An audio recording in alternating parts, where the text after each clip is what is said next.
Olá pessoal, estamos aqui para resolver mais 3 questões da prova do Colégio Naval do ano de 2004. São questões bastante simples e de resposta bastante rápida. Primeira questão. Um certo professor comentou com seus alunos que as dízimas periódicas podem ser representadas por frações em que o numerador e o denominador são números inteiros. E neste momento, o professor perguntou aos alunos o motivo pelo qual existe a parte periódica. Um dos alunos respondeu justificando corretamente que, em qualquer divisão de inteiros, o quociente é sempre um inteiro, o resto é sempre um inteiro. O dividendo é o quociente multiplicado pelo divisor adicionado ao resto. Os possíveis valores para o resto têm quantidade limitada de valores, que dá origem a uma dízima, os restos são menores que a metade do divisor. Bom, vamos analisar cada uma dessas alternativas. Por exemplo, a letra A. O quociente é sempre um inteiro? Isso é falso. Nem sempre o quociente de uma divisão é um número inteiro. Só se pararmos a divisão na parte inteira. Porém, este não é o motivo da periodicidade. Agora vamos ver a letra B. O resto é sempre um inteiro? Também é falso. Por exemplo, se nós pegarmos a divisão de 2 por 9. 2 dividido por 9 é igual a 0,222, uma dízima. Não temos resto inteiro, porque se nós multiplicarmos 0,222, pararmos aí, na terceira casa decimal e multiplicarmos por 9, vamos obter o valor de 1,998. O valor que nós encontramos para chegar ao dividendo, que é o 2, é o resto, e esse resto é 0,002. Portanto, não é um número inteiro.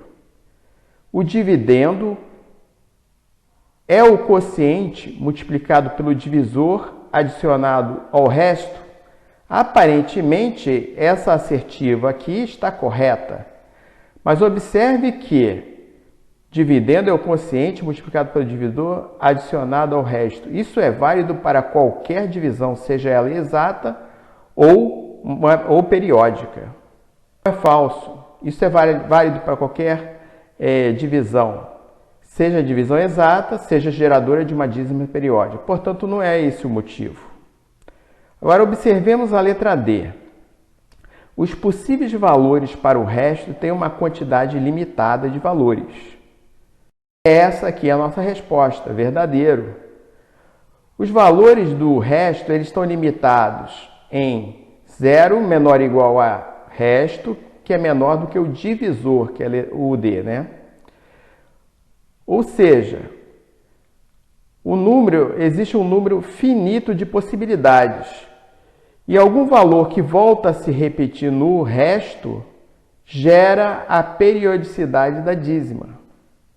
Então, é este o motivo pelo qual existem as dízimas periódicas. Porque o resto ele tem um valor limitado de possibilidades.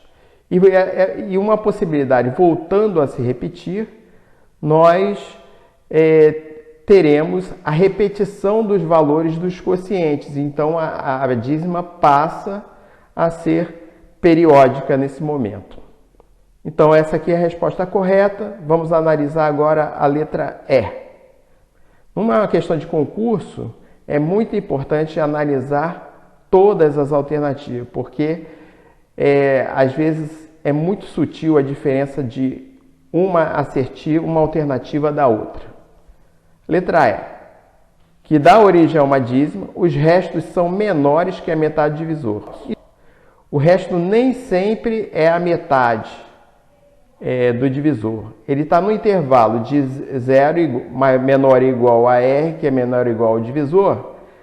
Porém, nós podemos ter, por exemplo, 5 dividido por 3, que é igual a 1 com o resto 2, que é maior que a metade de 3. Metade de 3 é 1,5, Então, 2 é maior que a metade do divisor.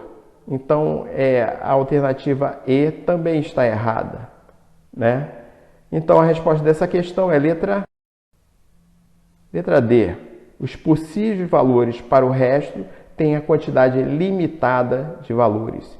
E uma vez se repetindo o valor, se inicia a dízima periódica. Vamos para outra questão, também do ano de 2004, e começa o seguinte. Um professor de matemática apresentou uma equação de segundo grau completa, com 2 raízes reais positivas, e mandou calcular as médias aritmética, geométrica e harmônica entre essas raízes, sem determiná-las. Nessas condições, somente foi possível calcular a média aritmética? Somente foi possível calcular as médias aritmética e geométrica? Somente foi possível calcular as médias aritmética e harmônica? Foi possível calcular as 3 médias? Não foi possível calcular as médias pedidas. Os conceitos de média aritmética, por exemplo. A média aritmética é dada pela soma dos elementos dividido pela quantidade de elementos. A média geométrica é a raiz enésima do produto dos n elementos. E a média harmônica é n dividido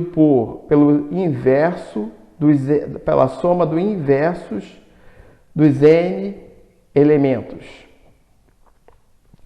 No caso particular de uma equação do segundo grau, nós temos 2 raízes, x1 e x2. Então, portanto, 2 elementos apenas.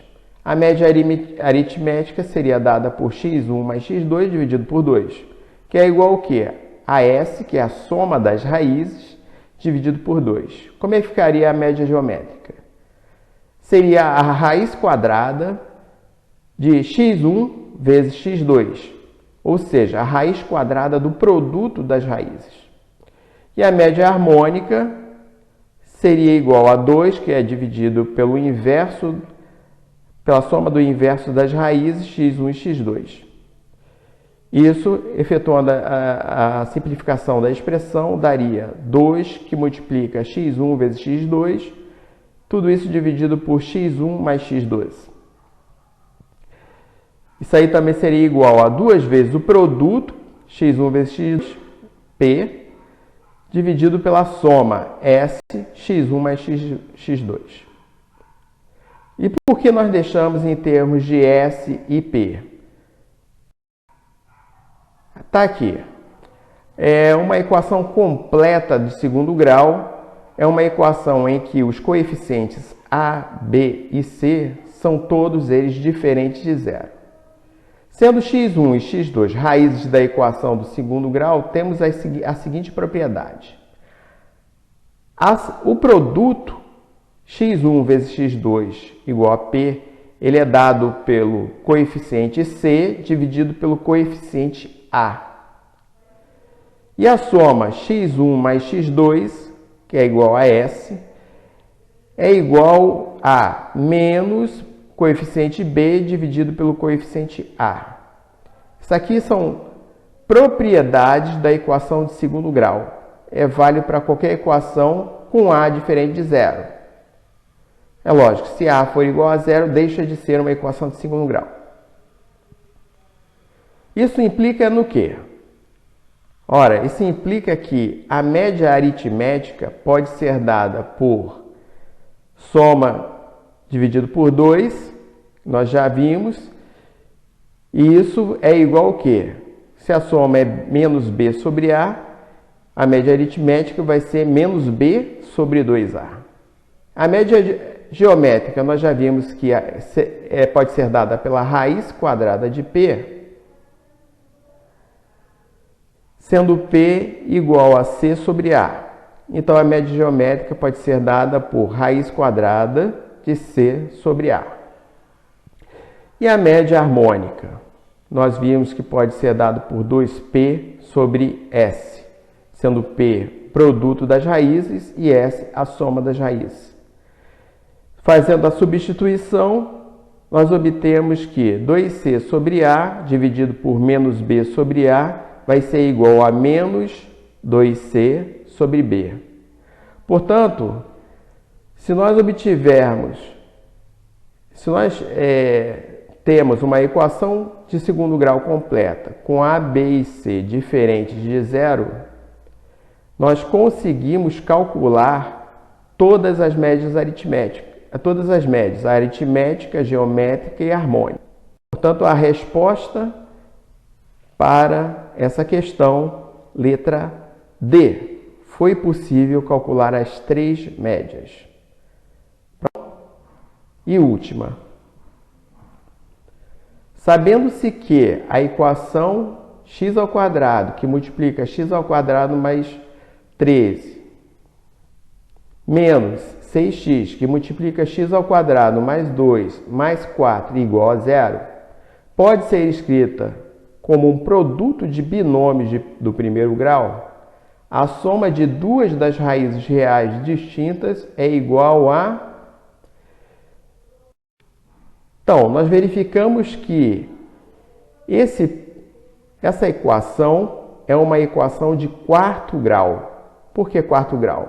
Se nós expandirmos a equação, fizermos os produtos e organizarmos os termos, nós observamos que o termo de maior grau é o x².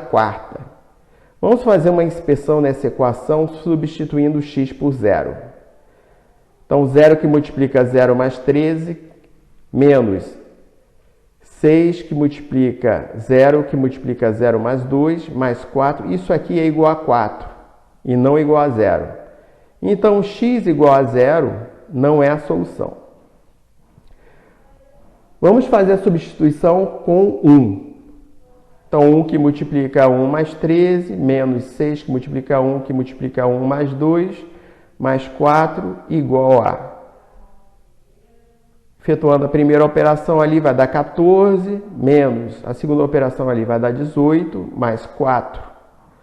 Efetuando essa soma e essa subtração, nós vamos obter zero. Então, nós descobrimos que x igual a 1 é uma solução da equação de quarto grau. Lembrando que a equação de quarto grau ela tem 4 raízes.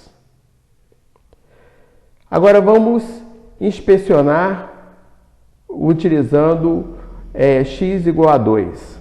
X igual a 2 vai dar 2 ao quadrado 4, que multiplica 2 ao quadrado 4 mais 13, menos 6 que multiplica 2 dá 12, que multiplica 2 ao quadrado 4 mais 2, mais 4. Efetuando a operação no primeiro termo, nós obtemos 68 menos 72 mais 4, isso igual a zero. X igual a 2 é solução também da equação do quarto grau.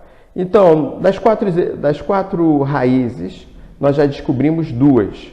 x1 igual a 1, x2 igual a 2, x3 ainda não sabemos e x4 também não sabemos. O problema pede a soma de duas raízes distintas. Então, nós já poderíamos parar por aqui, porque nós já descobrimos x1 e x2. Então, a soma das raízes igual a 3, perdão. Mas vamos descobrir as raízes x3 e x4, seguindo a seguinte estratégia.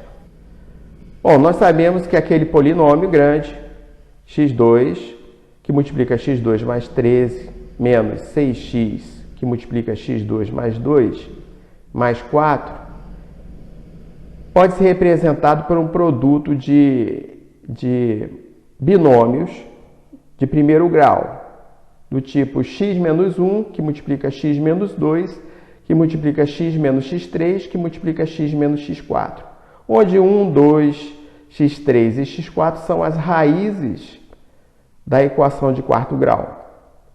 Efetuando a expansão do polinômio de quarto grau, nós obtemos o seguinte: x4 menos 6x ao cubo mais 13x ao quadrado menos 12x mais 4 igual a zero. Efetuando-se o produto de x menos 1 com x menos 2, nós obtemos x ao quadrado menos 3x mais 2. Se nós efetuarmos a divisão do polinômio de quarto grau pelo polinômio de segundo grau, nós conseguiremos reduzir o grau do polinômio para o grau 2. E num polinômio de segundo grau, nós conseguimos, pela fórmula de Bhaskara, obter as raízes da equação, ou seja, x3 e x4. Efetuando-se os cálculos da divisão do polinômio de x4 menos 6x ao cubo mais 13x ao quadrado menos 12x mais 4 pelo polinômio x ao quadrado menos 3x mais 2, nós vamos obter o seguinte resultado. Observe que o quociente é o mesmo polinômio do divisor. Poderia ser diferente, mas é o mesmo polinômio. De onde tiramos que as outras raízes, x3 e x4, também são iguais a 1 e a 2. Então, nós obtemos as seguintes raízes: x1 igual a 1, x2 igual a 2, x3 igual a 1 e x4 igual a 2. Resposta: a soma de duas das suas raízes reais distintas é igual a resposta letra E. 3. E aí, o que você achou da resolução dessas três questões? Comente, curte, compartilhe com seus colegas, que talvez essa resolução possa ajudar em alguma coisa, em algum concurso, né? E abrir a mente para resolver outras questões. Se inscreva no canal e até o próximo vídeo, pessoal. Um abraço. Tchau.